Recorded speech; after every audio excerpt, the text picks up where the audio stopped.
We are excited to remind everybody that not only us, Wolf and Luke will be out there as well. Opening day on Thursday, live on the field from Chase Field for the opener. God, I can't so wait, excited. right? Just like no, I'm not even joking.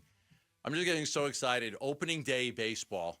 right there by the on-deck circle, right there on the field. You know, just you're going to bring your glove, I assume, have a catch with Torrey. Have a catch with Torrey. You always have a catch with Torrey. I'm so excited, and I just can't hide it. Okay, in all I'm not honesty, sure this is the song I would have chosen, but all honesty, it's a good song.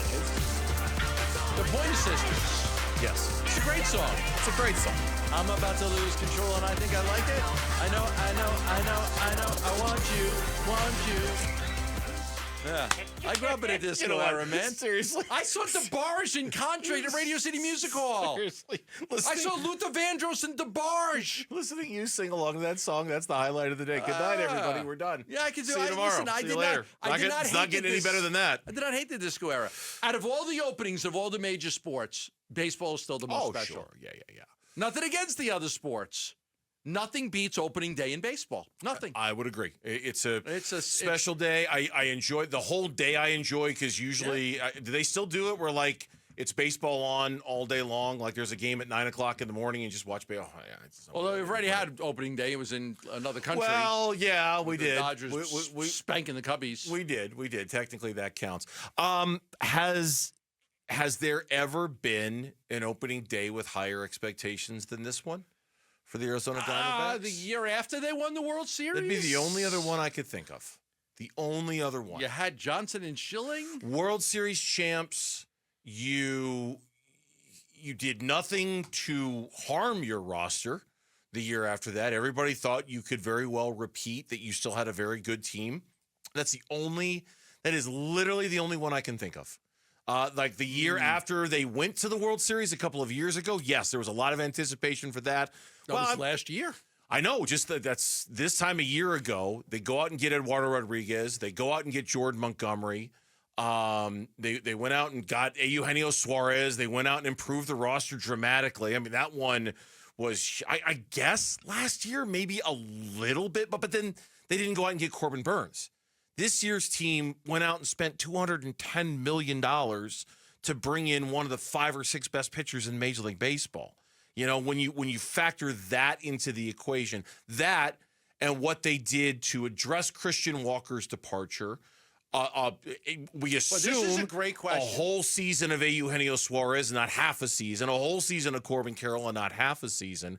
I don't know. Is this? I guess that's the. So if I'm being honest,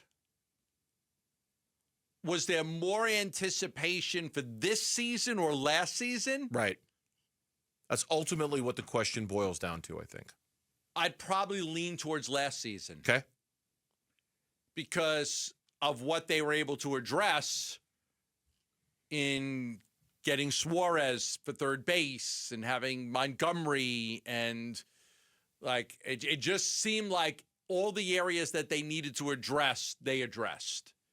I was so excited about Gabby Marino and Alec Thomas and Corbin Carroll. And I'm not saying by a lot. I'm just saying like by a hair. I think that there was probably. I'm very excited about this season. There's a story that said they're one of the top 5 teams in baseball. So I'm very top excited. 5 lineups in baseball. Yeah. Yeah. Okay. I'm very excited about this season. But man, I was very excited about last season. Yeah, and I don't, I know you were around for that 2002 season. I don't want to discount that one. That was a long time ago. That was almost a quarter of a century ago when you think about it. So to try to compare the excitement, coming off of a World Series champion and a team that was basically running it back with everybody, and I think they even made some minor tweaks to improve that team. I'd have to go back and look. I do think the question really boils down to, is it either last year or this year? This is a tough one. To compare coming off a World Series, Suarez, Rodriguez, and Montgomery compared to losing Walker but getting Corbin Burns and Josh Naylor. And then losing Jock Peterson. And then losing Jock Peterson, too. But not knowing how good Jock Peterson was going to be. Montgomery and Erod and Suarez, I think. And you just got to the World Series. It was probably last year. You beat the Dodgers. It was probably last year. But then the Dodgers got Ohtani last year. Yeah. You're probably right. It was probably last By a year. hair. By a hair. But the Burns acquisition, I think, is the one that, like, okay, we're kind of thinking this, we're workshopping this on the air, so forgive us, but we hope you're enjoying it. Last year, like, they were all good players that they got, really good players. Corbin Burns is a game-changing, franchise-changing, you get into the playoffs, yeah, good luck dealing with us sort of a player, right? Like I don't think, Jordan Montgomery's good, but nobody thought that he was going to beat out Zach Gallen or Merrill Kelly to be the 1 or 2 starter in this rotation. Eduardo Rodriguez was good. Nobody thought he was that. Corbin Burns is a legitimate, you get into the postseason, hey, watch out. Here's our ace. We've got 2 aces. Deal with it.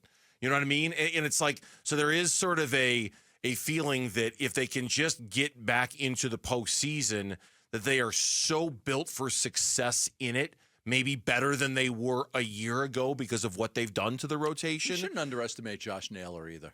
Oh, no, not at all. We shouldn't underestimate a guy who had 31 homers and drove in 108 RBIs. No. 108 runs he drove in last year. Ranking all 30 MLB teams' opening day lineups, the Dodgers were first, the Diamondbacks were fifth. Mm-hmm. The Diamondbacks were fifth in a ranking on the Athletic of all 30 Major League Baseball teams' opening day lineups. I saw a power ranking last week, and albeit it's just a power ranking. Sixth? Third. They have the Diamondbacks third in the power ranking. I mean, that's where we're setting the bar here, people. And that's where our level of expectation for how great this team should be. There's, we know what the soft spots are. We know what the question marks. There aren't many. There aren't a lot. I think when you start nitpicking, the question marks become, hey, making sure Corbin Carroll is good to go all year long and he doesn't go through a slump like he did last year. Same thing for Eugenio Suarez. If those 2 things can be avoided, there's no reason to think they're not going to lead Major League Baseball in runs scored, but there's no reason to think they won't be one of the top teams in Major League Baseball in runs scored, replacing Naylor with Christian Walker. Defensively, they're not going to be as good. Naylor's going to be a little bit of a step back at first base, and that's going to rear its ugly head a few times, and we'll go, oh, that's probably a play Christian Walker would have made. Yeah. The rotation is airtight and deep with options in Ryan Nelson and other guys in the minors who will be ready to go. Bullpen? Bullpen? I think the bullpen's one of the best they've had in recent memory. It's not deep. It's not defined by a closer yet. I think it's really deep. I think from Mantiply on, they're loaded with really, really good options. I know. I don't disagree. Really good.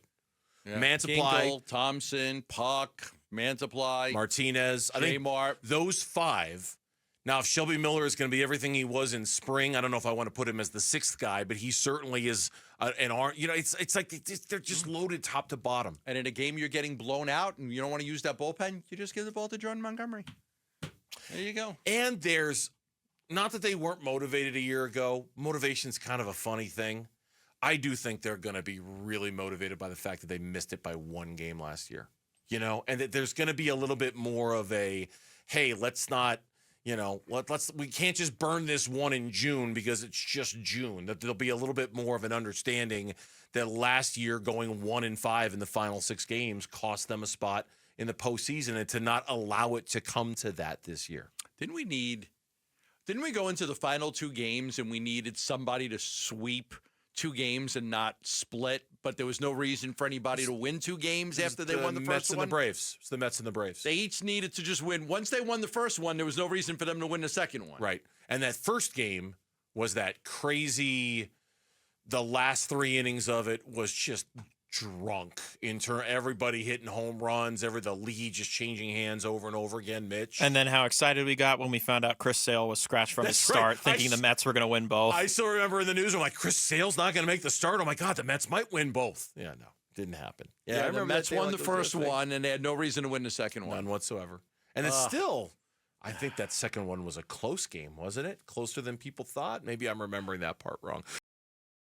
Thanks for watching Burns and Gambo. Click to see more from the guys and hit the button in the middle to subscribe so you never miss a video from Arizona sports.